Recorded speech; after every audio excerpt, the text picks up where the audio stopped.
Namaku Rani. Beberapa bulan lalu, aku pindah ke sebuah rumah susun di daerah Jakarta Timur. Awalnya, aku gak punya niat buat tinggal di tempat kayak gitu. Apalagi sendirian. Tapi kondisi keuangan waktu itu lagi seret banget. Aku baru resign dari kantor lama karena tempatnya pindah keluar kota. Dan sementara aku cari kerja baru, aku butuh tempat tinggal yang murah dan gak ribet. Rumah susun ini, entah kenapa, muncul paling atas di iklan baris online. Harga sewanya jauh lebih murah dibanding tempat lain di area yang sama. Jujur aja, awalnya aku curiga, tapi pas lihat fotonya, gak terlalu buruk. Kamar cukup luas, ada dapur kecil, kamar mandi dalam, dan udah dapet kasur busa. Aku langsung kontak nomor yang ada di iklan. Yang angkat seorang ibu-ibu yang suaranya terdengar ramah. Katanya, unit itu udah lama kosong. Dan dia seneng banget ada yang akhirnya mau nyewa. Dia bilang, kalau kamu cocok, saya kasih harga spesial. Tapi tolong rawat tempatnya ya Mbak. Aku pikir ya udah, ini rezeki. Hari aku pindahan. Suasananya mendung. Gerimis kecil turun. Pas aku sampai di depan rumah susun itu, bangunannya emang agak tua. Cat dinding mulai pudar. Dan beberapa bagian temboknya kelihatan berjamur. Tangga menuju lantai atas juga licin. Dan ada beberapa ubin yang udah retak. Tapi aku masih positive thinking. Aku angkat barang-barangku pelan-pelan. Naik ke lantai 3. Di lantai itulah unit yang katanya spesial harga itu berada. Pas aku buka pintunya pertama kali, hawa dingin langsung nyambut dari dalam. Bukan dingin AC ya, tapi dingin yang aneh, kayak hawa lembab dan berat gitu. Ruangan itu kosong. Cuma ada kasur busa tua, lemari kayu yang udah agak lapuk, dan meja kecil di sudut. Langit-langitnya agak rendah, dan pencahayaannya juga redup. Tapi aku berusaha gak mikir macem-macem. Aku niat bersihin semuanya hari itu juga, biar malamnya bisa istirahat tenang.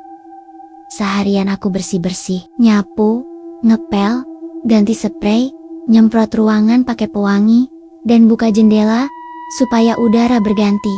Tapi jujur, makin lama aku di sana, makin terasa kayak ada yang ngawasin.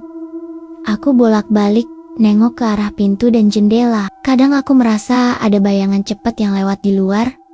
Tapi pas aku cek, kosong. Lorong di depan unitku juga sunyi banget. Gak ada suara anak-anak, gak ada suara TV, gak ada suara orang ngobrol. Padahal biasanya rumah susun itu rame kan? Tapi ini sepi. Terlalu sepi.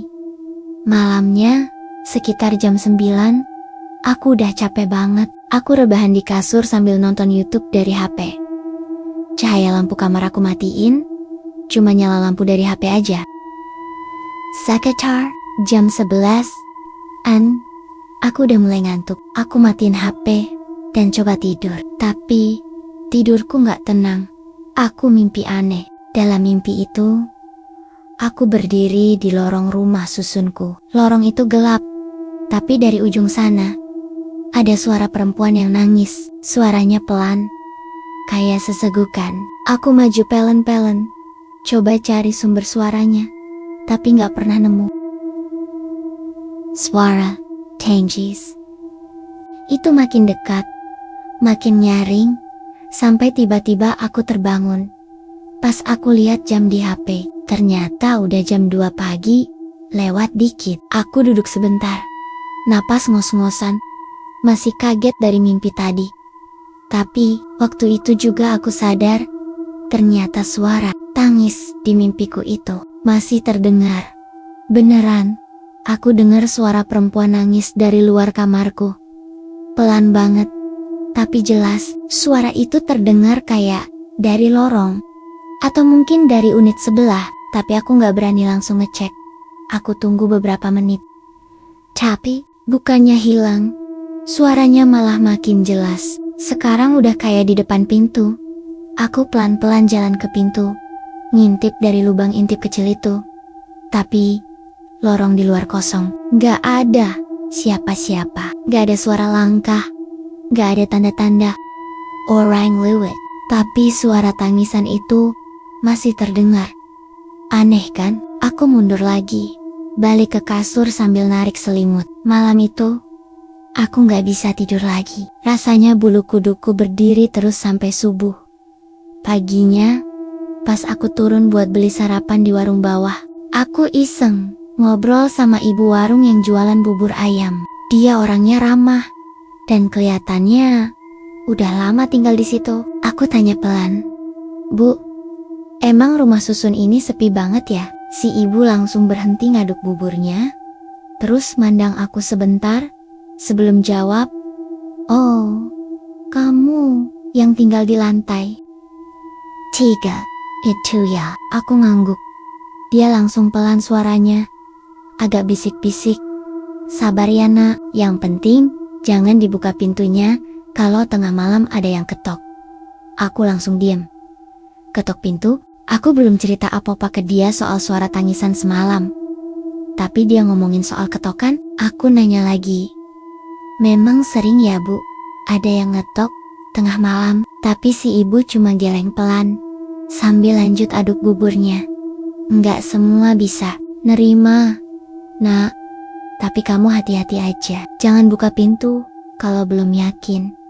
Hari itu aku makin kepikiran, mungkin memang bukan cuma unit murah biasa.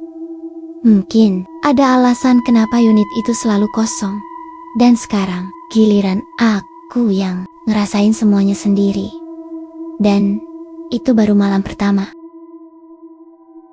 Malam-malam berikutnya, semuanya mulai terasa semakin gak masuk akal. Aku udah coba tehen-tehen, pura-pura gak dengar apa-apa, tapi kenyataannya, suara itu terus muncul. Tangisan perempuan selalu muncul di atas jam 2 pagi. Kadang pelan, kayak orang nahan sesenggukan. Kadang juga keras seperti orang yang bener-bener lagi putus asa.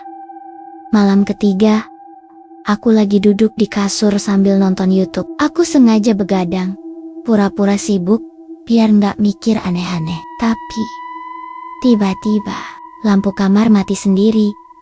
Gelap total. Aku kira listrik mati. Tapi pas aku cek, lampu di luar kamar mandi masih nyala. Lampu kamar aja yang padam. Aku coba pencet saklar berkali-kali, tapi nggak nyala juga. Pas aku balik lagi ke kasur, suara itu datang lagi. Tangisan, pelan, tapi kali ini bukan dari luar, tapi dari dalam kamar. Dari pojokan, dekat lemari tua yang udah aku tutup dengan kain. Rasanya badanku langsung lemas. Aku melangkah mundur pelan, nempel ke dinding. Suara itu makin keras, dan aku yakin banget ada sesuatu di balik lemari itu.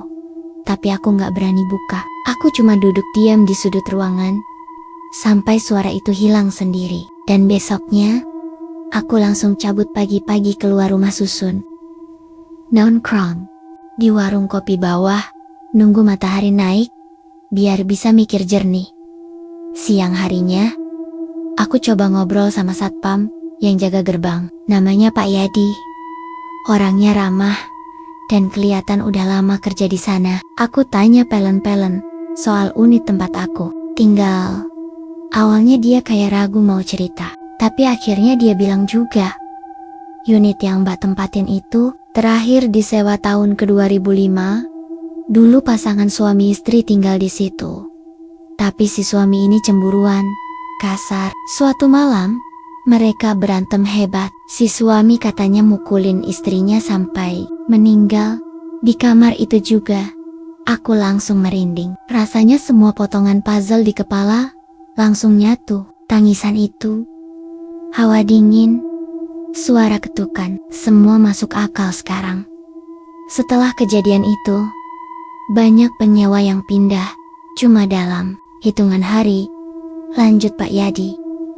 Mereka ngalamin hal yang sama. Ada yang katanya ngelihat bayangan, ada yang dengar suara jeritan. Bahkan, ada satu orang yang katanya ngelihat sosok wanita berdiri di lorong, sambil nangis, dan mukanya penuh luka. Aku cuma bisa diam, nggak bisa jawab. Tapi dalam hati, aku mulai panik.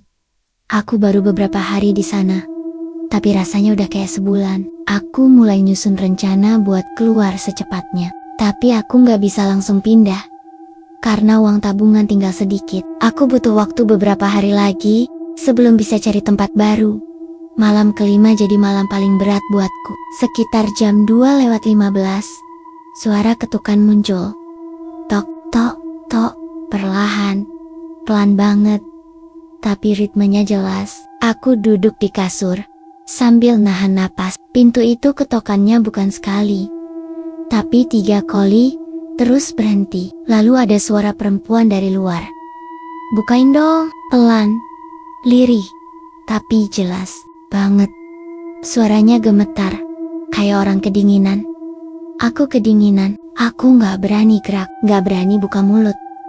Bahkan aku gak berani lihat ke lubang pintu. Tapi detik itu juga, lampu kamar mati sendiri, dan jendela bergetar pelan, kayak ada angin dari luar. Tangisan itu muncul lagi, tapi kali ini lebih dekat, dan suara ketukan berubah jadi gedoran keras. Seakan-akan dia benar-benar pengen masuk.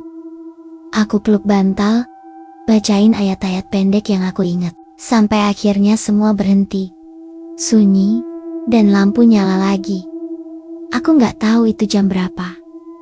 Tapi saat aku lihat ke arah pintu, ada bekas tangan berdarah di sana. 5 jari, jelas nempel di kayu pintu. Aku langsung nangis, nggak tahu lagi harus ngapain. Besoknya, aku putuskan, apapun yang terjadi, aku harus keluar dari tempat itu. Tapi sebelum pergi, masih ada satu kejadian terakhir yang bikin aku gak akan pernah lupa rumah susun lantai 3 itu. Hari itu aku bener-bener udah mutusin buat keluar. Gak peduli uang sewa masih sisa, gak peduli harus tidur numpang di tempat teman. Yang penting, aku harus ninggalin tempat itu. Aku gak kuat lagi, badan rasanya lemas terus. Tidur gak pernah tenang, dan bayang-bayang tentang suara tangisan itu terus ngikutin aku sampai ke mimpi. Siang itu, aku mulai ngemas barang. Gak banyak yang aku bawa waktu pertama kali pindah, jadi gak makan waktu lama. Tapi pas aku buka lemari tua di pojokan buat terakhir kali, aku lihat sesuatu yang gak pernah aku sadar sebelumnya.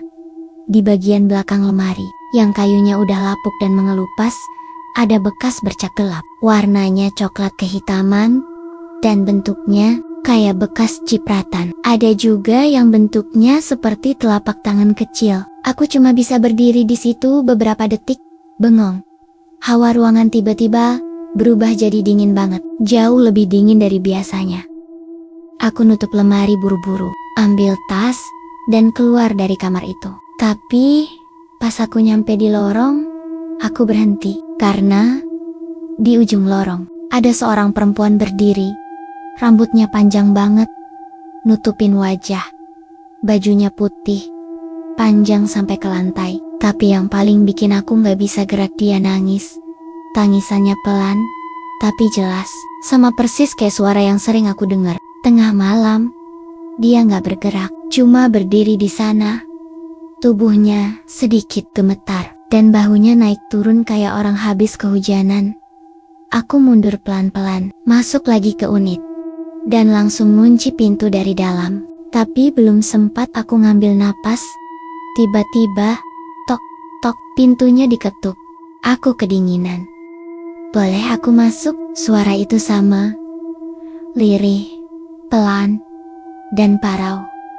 Aku cuma mau pulang. Aku nggak jawab apa-apa, tapi air mataku udah jatuh. Suara itu makin jelas, dan tiba-tiba pintu kamar terbuka sendiri. Aku nggak tahu kenapa bisa terbuka. Aku udah ngunci sebelumnya. Aku yakin banget, tapi sekarang pintunya kebuka pelan. Dan di depan sana, dia berdiri. Mukanya pucat, matanya kosong, dan dari kedua matanya menetes air yang bercampur darah. Dia melihat ke arahku. "Aku dibunuh di sini." "Kamu juga?" Aku teriak sekengkeng-kengkengnya. Gelap. Semuanya tiba-tiba jadi gelap. Aku sadar sudah di rumah teman siangnya. Ternyata aku pingsan. Seorang tetangga dengar teriakanku, makanya mereka manggil penjaga. Lalu mereka bukain pintu, dan nemu aku gak sadarkan diri di lantai.